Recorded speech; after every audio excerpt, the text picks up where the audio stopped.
ओम नमो भगवते वासुदेवाय। ओम नमो भगवते वासुदेवाय। ओम नमो भगवते वासुदेवाय। नारायणं नमस्कृत्य नरं चैव नरोत्तमं देवीं सरस्वतीं व्यासं ततो जयमुदीरयेत्। नष्टप्रायेषु अभद्रेषु नित्यं भागवत सेवया भगवती उत्तम श्लोके भक्तिर्भवती नैष्ठिकी। हरे कृष्णा। तो श्रीमद् भागवतम से हम चर्चा कर रहे हैं। कल श्लोक संख्या 23 तक हमने पढ़ लिया था।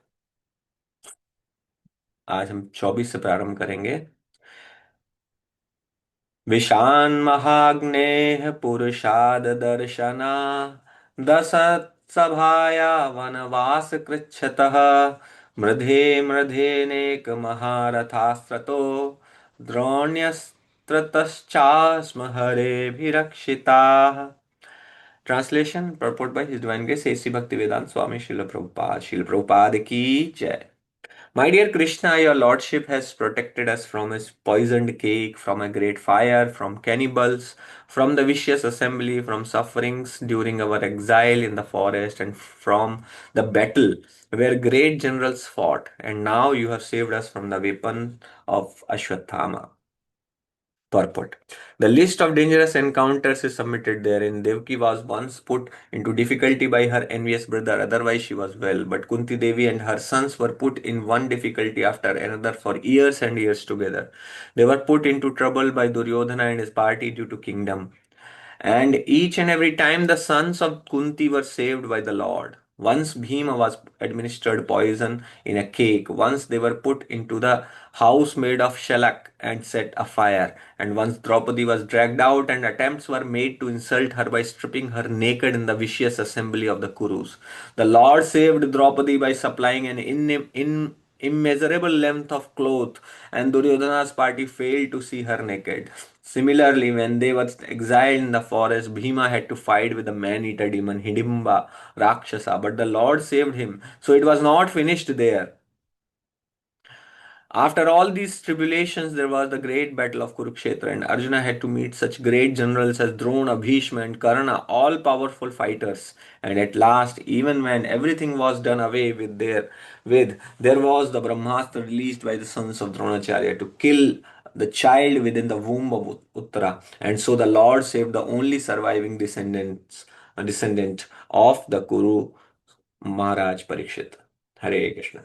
तो हम चर्चा कर रहे थे कि जब भगवान से हम प्रार्थना करते हैं तो जैसे कुंती महारानी यहाँ पर प्रार्थना कर रही हैं, और आप देखेंगे हमारे आचार्यों का, हमारे पूर्ववर्ती जितने भी आचार्य हैं या भगवान के जो भी भक्त हैं जिनकी प्रार्थनाएं आपको श्रीमद् भागवतम के अंदर मिलेंगी, अनेक अनेक भक्तों की प्रार्थनाएं यहाँ दी गई हैं। जैसे कुंती महारानी की प्रार्थना है, और देवताओं द्वारा जो की गई है प्रार्थना है, प्रहलाद महाराज प्रार्थना करते हैं भगवान से, और भीष्म की प्रार्थनाएं हैं। इस प्रकार से अनेक प्रार्थनाएं आपको मिलेंगी भागवतम में। आप सभी भागवतम की प्रार्थनाओं में जब प्रार्थनाओं का स्ट्रक्चर देखेंगे, क्योंकि हम हमें क्यों स्ट्रक्चर सीखना है वास्तव में, क्यों हमें समझना है कि किस प्रकार से प्रार्थना करनी है, क्योंकि जो हमारे आचार्यों ने फॉलो किया है हम उनके चरण कमलों में ही फॉलो करना चाहते हैं, क्योंकि उसमें कोई खतरा नहीं है। हम स्वयं फॉलो करने जाएंगे तो हम कहीं इधर उधर भटक जाएंगे, थोड़ा इधर उधर चले जाएंगे। हम कभी प्रार्थनाओं में कहीं अपने भौतिक सुखों की कामना करने लगेंगे। हम हो सकता है किसी भौतिक इच्छा को हम भगवान से पूरा करने के लिए मांगने लगे। और और जो स्ट्रक्चर हमारे पूर्ववर्ती आचार्य फॉलो करते हैं वो सबसे सबसे सेफ पाथ है।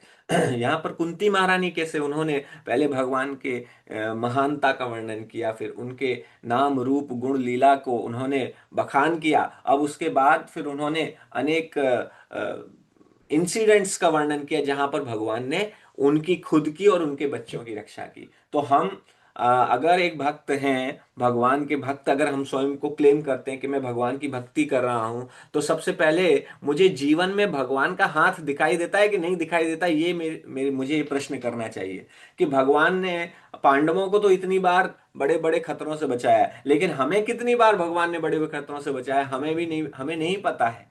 कितनी बार भगवान ने हमें बचाया होगा। तो जो व्यक्ति एक ग्रेटफुल व्यक्ति होता है, हिज होलीनेस राधा स्वामी महाराज कहते हैं कि जो ग्रेटफुलनेस है, जो कृतज्ञता है, वो आभूषण है एक भक्त का। और जो व्यक्ति वास्तव में ग्रेटफुल नहीं होता, जो किसी भी भगवान के प्रति कृतज्ञ नहीं होता, तो वह सबसे मूर्ख व्यक्ति है। क्योंकि कृतज्ञता के आधार पर ही आप ये भगवान को धन्यवाद कर सकते हैं कि भगवान ने कितने जगह आपकी रक्षा की है।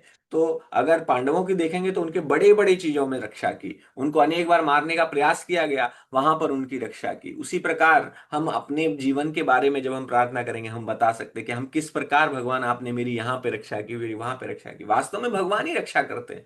एक भक्त जो एक बार भगवान का नाम जप करने लगता है, उसे कोई संशय नहीं होना चाहिए कि अगर मेरे जीवन में किसी प्रकार की रक्षा अगर मुझे दिखाई देती है, विभिन्न परिस्थितियों से रक्षा दिखाई देती है, किसी बड़े खतरे से रक्षा दिखाई देती है, किसी एक्सीडेंट से रक्षा दिखाई देती है, अगर ऐसा कभी होता है, तुरंत हमें ध्यान आना चाहिए और हमें धन्यवाद कहना चाहिए भगवान का। भगवान थैंक यू, आपने मेरी रक्षा की।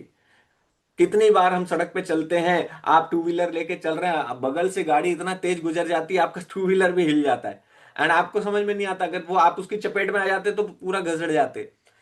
कई बार ऐसा होता है कि आप सीढ़ियों से उतर रहे हैं, पैर फिसला, चार पांच सीढ़ियां आप फिसलते चले गए, फिर आप संभल गए। तो इस प्रकार से हमारे जीवन में कितनी जगह रक्षा होती है। और हम रक्षा के बाद हमें हमें लगता है कि शायद हम अपने भाग्य से बच गए, या हम जो है अपनी क्षमता से बच गए, या किसी और की क्षमता से बच गए, किसी और मनुष्य की क्षमता से बच गए, किसी देवता की क्षमता से बच गए। नहीं, जो भगवान की भक्ति करने लगता है, भगवान उसके ऊपर अपनी दोनों आंखें गड़ा देते हैं। जगन्नाथ जी की दोनों बड़ी बड़ी आंखें हैं, और दोनों आंखों से जगन्नाथ जी अपने सारे भक्तों को देखते रहते हैं। और भगवान जैसे देखते हैं कि कहीं कोई खतरा आ रहा है, अपने भक्तों की रक्षा कर लेते हैं वो। तो हमें अपनी प्रार्थनाओं में हमेशा इंक्लूड करना चाहिए कि भगवान आपने कैसे मेरी अनेक अनेक परिस्थितियों में रक्षा की। यहाँ द्रौपदी ने बताया है कितनी जगह पर भगवान ने उनकी साक्षात रूप से, पूरे संसार को पता है, ऐसी जगह पे उन्होंने रक्षा की। और अंत में अभी अश्वत्थामा ने जब ब्रह्मास्त्र छोड़ा, तब उन्होंने रक्षा की। तो जितने ट्रिब्यूलेशंस एंड ट्रायल्स उनको जीवन में देखने को मिले, उनके उतने शायद हमें कभी देखने को ना मिले, क्योंकि हम उनके स्तर के भक्त नहीं हैं। लेकिन हम जिस स्तर के भक्त हैं, उस स्तर पे भी भगवान हमारी रक्षा कर रहे हैं। ये हमें पूर्ण विश्वास, रक्षति कृष्ण अवश्य रक्षवे कृष्णा इति विश्वासम, अनुकूल्यस्य संकल्प प्रतिकूल्यस्य वर्जनम, अवश्य रक्षवे कृष्णा इति विश्वासम। ये विश्वास होना चाहिए मेरी रक्षा अवश्य कृष्ण करेंगे। ये विश्वास होना बहुत जरूरी है एक भक्त के मन में। जी, प्रतीक प्रभु पढ़िए। विपदः सन्तु ता शाश्वतत्र तत्र जगद्गुरो भवतो दर्शनं यतस्याद् पुनर्भवदर्शनम्। Translation: I wish that all those calamities would happen again and again so that we could see you again and again. For seeing you means that we will no longer see repeated births and deaths, but generally the distressed, the needy, the intelligent, and the inquisitive who have performed some pious activities worship or begin to worship the Lord. Others who are thriving on misdeeds only, regardless of status, cannot approach the Supreme due to being misled by the illusory energy. Therefore, for a pious person, if there is some calamity, there is no other alternative than to take shelter of the lotus feet of the Lord. Constantly remembering the lotus feet of the Lord means preparing for liberation from birth and death. Therefore, even though there are so-called calamities, they are welcome because they gives us an opportunity to remember the Lord, which means liberation. One who has taken shelter of the lotus feet of the Lord, which are accepted as the most suitable boat for crossing the ocean of nescience, can achieve liberation as easily as one leaps over the holes made by the hoofs of a calf. Such persons are meant to reside in the abode of the Lord, and they have nothing to do with the place where there is danger in every step. This material world is certified by the Lord in the Bhagavad Gita as a dangerous place full of calamities. Less intelligent persons prepare plans to adjust to those calamities without knowing that the nature of this place is itself full of calamities. They have no information of the abode of the Lord, which is full of bliss and without trace of calamity. The duty of the sane person, therefore, is to be undisturbed by worldly calamities, which are sure to happen in all circumstances. Suffering all sorts of unavoidable misfortunes, one should make progress in spiritual realization because that is the mission of human life. The spirit soul is transcendental to all material calamities. Therefore, the so called calamities are all called false. The man may see a tiger swallowing him in a dream, and he may cry for this calamity. Actually, there is no tiger and there is no suffering. It is simply a case of dreams. In the same way, all calamities of life are said to be dreams. If someone is lucky enough to get in contact with the Lord by devotional service, it is all gain. Contact with the Lord by any one of the nine devotional services is always a forward step on the path going back to Godhead. तो यह जो श्लोक है यह भागवतम का बहुत प्रसिद्ध श्लोक है, जहां पर कुंती महारानी ने ये प्रार्थना कुंती महारानी के अलावा आपको कहीं करते हुए कोई भक्त मिलेगा नहीं, क्योंकि कुंती महारानी ही एक ऐसे भक्त हैं जो भगवान से कैलामिटीज मांग रही हैं। कुंती महारानी कह रही हैं कि मेरे जीवन में आप इस प्रकार से विपदा लेते आइए, क्योंकि विपदा लेने आने से क्या होता है, विपदा आने से क्या होता है कि मैं आपको पुनः पुनः दर्शन कर पाऊंगा आपके। और आपको देखने का मतलब क्या है कि फिर इस भव सागर के पुनः दर्शन नहीं करने पड़ेंगे। समझ रहे हैं? क्योंकि आप भगवान के दर्शन कर लेंगे तो आपको पुनः भगवान के दर्शन आपको भगवान के दर्शन की ही आदत लग जाएगी, आप भगवान की भक्ति करने लगेंगे, आपको इस संसार के दर्शन नहीं करेंगे। क्यों? संस्कार पुनि पुनि जननम पुनि पुनि मरणम पुनि पुनि जननी जठरे शयनम, यही तो हम करते आ रहे हैं अनेक अनेक जन्मों से, इसी भवसागर के ही दर्शन करते आ रहे हैं और यहीं डूब रहे हैं, डूबते जा रहे हैं, डूबते जा रहे हैं, समझ में भी नहीं आ रहा इससे निकले कैसे। तो भगवान जब आते इसीलिए तो आते हैं, यदा यदा ही धर्म से ग्लानिर्भवति भारत अभ्युत्थानमधर्मस्य तदात्मानं सृजाम्यहं परित्राणाय साधूनां विनाशाय च दुष्कृतां धर्म संस्थापनार्थाय संभवामि युगे युगे। परित्राणाय साधूनां, भक्तों को उठाने के लिए आते हैं कि चलो बहुत देर से यहाँ पे तुम स्ट्रगल कर रहे हो, संघर्ष कर रहे हो, पानी में छप छप छप छप सांस नहीं आ रही है, ऐसी हालत हो गई है हमें हमारी। संसार दावा न लीड रोका, इस संसार जल रहा है, उस जलते हुए संसार में हम धुएं से हमारा गला चोक हुआ जा रहा है, और फिर भी हम जो है यहाँ पड़े हुए हैं, फिर भी हम सोच रहे हैं यहाँ अब भी कोई खुशी है, कोई प्रसन्नता है, कुछ तो है यहाँ पर मुझे मिल जाएगा जिससे मैं आनंद से भर जाऊंगा। यहाँ कुछ नहीं मिलेगा। There is nothing in this material world which can give you permanent happiness. All happiness in this material world is an illusion. It is full of misery. Whatever happiness you get in this material world is an illusion. ये केवल एक भ्रम है, मायाजाल है, छलावा है, छल है आपके साथ। क्योंकि आप इस संसार में जिस भी सुख की कामना करेंगे वो दुख का कारण ही बनने वाला है, वो दुखी दुख देने वाला है। तो यहां पर जो कुंती महारानी प्रार्थना कर रही है ये कोई आसान प्रार्थना नहीं है। भगवान के से विपदा मांगना, विपदा मांगने के लिए कुंती महारानी की चेतना का स्तर भी होना चाहिए। कुंती महारानी मांग सकती हैं, लेकिन आप और मैं मांगने जाएंगे तो हम इसमें नहीं कर पाएंगे। इसीलिए हमारे आचार्य लोग इस प्रार्थना के लिए कहते हैं कि आप इसको स्वयं मत कीजिए, क्योंकि आप स्वयं करेंगे, क्योंकि हमारा वो स्तर नहीं है। भगवान से विपदा मांग ली, भगवान ने विपदा दे दी तो हा हा हा हाय तौबा करके हम हम जो है भागते हुए आएंगे कि अरे क्या हो गया, ये भक्ति जब से करने लगा हूं मेरे जीवन में तो मेरे जीवन में तो सब नष्ट हुए जा रहा है। भगवान कहते हैं कि यस्याहम अनुग्रहणामि हरिष्ये तद धनम शनै। जब मैं किसी पर अनुग्रह करता हूं, जब मैं किसी पर अपना प्रेम दिखा देता हूं, अनुग्रह का अर्थ है प्रेम दिखाना, जब मैं किसी से बहुत प्रेम करने लगता हूं ना, तो मैं उसके सारे धन हर लेता हूं। सारा धन, धन का क्या मतलब है? पैसा नहीं। धन का जिस भी चीज को आप एक एक रिसोर्स मानते हैं, जिस भी वस्तु को आप अपने जीवन में ये मानते हैं कि ये वस्तु किसी तरीके से मेरे जीवन में परिस्थितियों में, खराब परिस्थितियों में रक्षा करने वाली है, उस सभी चीज को भगवान कहते हैं मैं तो हर लेता हूं। मैं हर लेता हूं ताकि इसको कोई भी रिसोर्स ना बचे, इसको समझ में ही नहीं आए कि जब विपदा आएगी तो मैं किसके पास जाऊंगा। अपनी शक्ति पे भरोसा करूंगा, अपने पैसे पे भरोसा करूंगा, अपने माता पिता पे भरोसा करूंगा, अपने दोस्तों पे भरोसा करूंगा, अपनी गवर्नमेंट पे भरोसा करूंगा, देवी देवताओं पे भरोसा करूंगा, उससे सब छीन लेंगे भगवान। फिर वो बोलेगा भगवान मैं किस पे भरोसा करूं? केवल आप पे ही भरोसा कर सकता हूं। तो भगवान कहते हैं क्यों छीन लेता हूं? ताकि वो मेरे प्रति जो उसका मेरे प्रति जो उसकी शरणागति है वो बढ़ जाए। वो केवल मुझे ही एक शरण के, कृष्णैक शरणम मम, यही जब हो जाएगा हमारा, कृष्ण की एक केवल एक शरण है, तब आपको दिखाई देगा, तब आपके अंदर वो कैपेबिलिटी आ पाएगी, विपदा संतुता शश्वत तत्र तत्र जगत गुरु।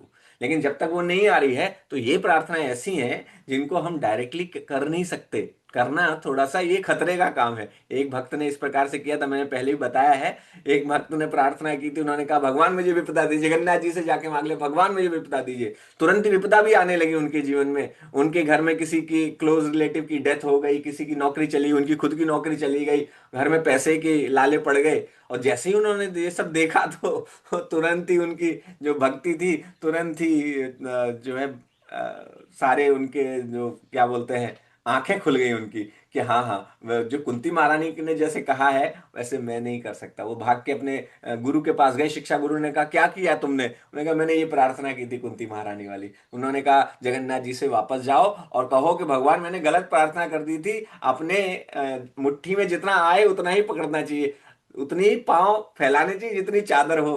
कह रहे भगवान मैंने अपनी क्षमता से ज्यादा मांग लिया आपसे, तो आप मुझे कृपया ऐसा मत कीजिए। तो फिर उनके जीवन में शांति आई। तो वास्तव में देखा जाए कि जो प्रार्थनाएं हैं, हमारे पूर्ववर्ती आचार्य, हमारे जो आचार्यों ने बहुत बहुत कुंती महारानी में हमारे आचार्य हैं, और इन्होंने बहुत बहुत उच्च स्तर की प्रार्थनाएं की हैं। तो हमारे जो डायरेक्ट शिक्षा गुरु हैं वो हमें बता सकते हैं कि हमें क्या प्रार्थना करनी चाहिए। तो वास्तव में प्रार्थनाएं तो आचार्यों की ज्यादातर, जैसे हमारे वैष्णव आचार्य जितने हैं उनके भजन आप पढ़ेंगे तो उसमें जो उसमें जो प्रार्थनाएं हैं, they are safe, very safe prayers. क्योंकि उसमें वो केवल भगवान से भक्ति की कामना करते हैं, भगवान के प्रति शरणागति की कामना करते हैं। और बाकी प्रार्थनाएं अगर ऐसी कोई होती हैं तो हमें ध्यान पूर्वक उनको करना है, अपने डायरेक्ट शिक्षा गुरु से हमें पूछना है कि क्या मैं इस प्रकार से प्रार्थना कर सकता हूँ। इस विशेष रूप से कुंती महारानी की, ये तो जग जाहिर है कि कुंती महारानी की प्रार्थनाएं आसान प्रार्थना नहीं है। ये प्रार्थना स्पेशली ये जो श्लोक है, यह बहुत बड़ा श्लोक है। तो यहाँ पर प्रभुपाद जी ने दूसरी लेकिन ये बात कही है कि आप जिस प्रकार से the spirit soul is transcendental to all material calamities, therefore the so called calamities are also false और कॉल्ड फॉल्स। क्यों? हम जो सोच रहे हैं वास्तव में जो हमारे जीवन में कैलामिटीज हैं, वो कैलामिटीज कैलामिटीज नहीं है। क्यों नहीं है? क्योंकि जिस प्रकार से आप स्वप्न में कभी देखते हैं कोई शेर आपके ऊपर अटैक करता है और आपको लगता है कितनी बड़ी कैलामिटी आ गई, और इससे ज्यादा कष्ट तो किसी को नहीं मिलेगा कि शेर ने आपको मार के खा लिया। तो जैसे ही लेकिन स्वप्न समाप्त हो जाता है, जैसे ही आपको झटका लगता है, आप कोई बड़े पहाड़ से गिरते हैं कई बार, है ना, कई बार आपने देखा होगा स्वप्न में कि आप किसी ऊंची जगह से गिरे और तुरंत ही आपकी नींद खुल जाती है। वो गिरते समय आपको तो डर भय ऐसा होता है कि अरे आज तो मरे, और वो जो भय होता है करके उठते हैं आप, अरे फिर देखते हैं चलो बढ़िया स्वप्न था, स्वप्न था, बच गए। तो वास्तव में स्वप्न क्या है? क्योंकि उस समय तो आपको नहीं लगा था कि ये स्वप्न है। इसी प्रकार से इस जन्म में जब आप निद्रा से बाहर हैं, तब आप देख रहे हैं कुछ और कुछ खतरा आ रहा है। लेकिन ये खतरा वास्तव में क्या खतरा है? कहीं ऐसा तो नहीं ये भी एक स्वप्न है? तो ये भी तो एक स्वप्न हो सकता है। How do you know that you are actually really awake? How do you know? Because जब आप स्वप्न में थे तब आपको पता नहीं था कि आप सो रहे हैं। आपको तो तब यही लग रहा था कि आप जगे हुए हैं। करेक्ट? स्वप्न में भी आपको यही लग रहा था कि आप जगे हैं, और वहां पर जो जितनी भी दुख आ रहे थे वो आपको लग रहे थे सब वास्तविक दुख है। लेकिन जब स्वप्न खुला तब आपको समझ में आया अरे ये दुख तो दुख नहीं थे, जिनको मैं सोच रहा था इतने दुख है, वास्तव में दुख नहीं है। क्योंकि मैं जब खुला तो दूसरा ही संसार है मेरे सामने, और निद्रा के समय आप दूसरे संसार में हैं। इसी प्रकार से ये मटेरियल वर्ल्ड भी रियल है कि नहीं, ये स्वप्न तो नहीं है कहीं। पता चला एक दिन सडनली आंखें खुली, अरे ये मटेरियल वर्ल्ड भी तो एक ड्रीम ही था। तो वास्तव में क्या रियलिटी है, क्या ड्रीम है, actually we don't know. And that's why these scriptures they tell us this is actually a dream type of situation, क्योंकि यहां पर सब कुछ इल्यूजरी है। Everything is illusory. जो यहाँ भय है वो भी illusory, even happiness is illusory. स्वप्न में कभी कभी आप हवा में उड़ रहे हैं, राइट? कभी कभी आप में से पता नहीं कितने लोगों को आया हवा में उड़ने का सपना। तो मुझे कई बार आता है हवा में उड़ने का सपना आता है। तो हवा में उड़ने का क्या मतलब है? आप तो उड़ना नहीं जानते। तो लेकिन जब वो ड्रीम टूटा समझ में आता है। इसी प्रकार खुशी और दुख दोनों ही इल्यूजरी हैं, भ्रम की चीजें हैं यहाँ पर। तो ये वास्तव में आप देखा जाए तो एक एक हॉलीवुड में एक मूवी बनाई थी मैट्रिक्स, आपने देखी है? Matrix movie. तो मैट्रिक्स मूवी में उन्होंने यही कॉन्सेप्ट यूज किया था भगवत गीता से कि this world is illusion and उन्होंने दिखाया कि जब आप एक पिल खाते हैं तो दूसरे दुनिया कुछ तो है, वो आप दूसरे उससे पोर्टल से चले जाते हैं दूसरी दुनिया में, वास्तविक दुनिया में। तो वास्तव में ये जो संसार है वो भ्रम है, और ये भ्रम है, चला जा रहा है अनेक वर्षों। तो जब हम भगवान से एक्चुअली कैलामिटीज अगर देखा जाए तो कैलामिटीज कैलामिटीज नहीं है, when we take shelter of Krishna वास्तव में, तब हमें रियलिटी पता चलेगी। तो like that we can go back home, back to God है। हरे कृष्णा। ग्रंथराज श्रीमद् भागवतम की जय, शिल प्रभुपाद की जय, समवेत गौर भक्तवृंद की जय।